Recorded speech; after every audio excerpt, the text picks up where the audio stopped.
Hey Todd, I think you're a little confused about down payment assistance. So when a down payment assistance program is used for anyone to buy their home, it's another entity giving somebody the down payment, whether it's 3 to 5%, which is typically what we see, in order to put the money down. So it doesn't reduce the amount of borrowing a buyer needs because they have their first mortgage, and some of these community programs are actually second mortgages on their loan. Whether they have to pay it back or not, it's still a lien against the property.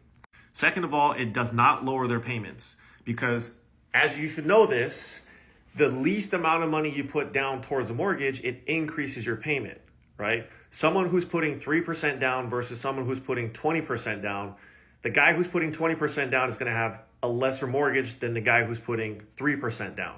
And like I said in my video, this hurts buyers because if the market starts to soften up, you put little to no money down.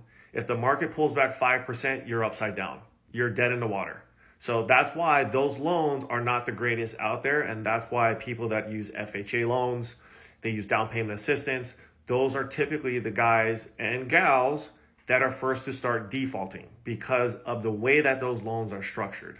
You could almost make a case and say that these loans are equivalent to the subprime loans that were done back in 2005 because people are putting very little to no money down. They don't always necessarily have the best credit scores. And the other part that really hurts is that FHA loans allows lenders to push the envelope when it comes to their debt to income ratio.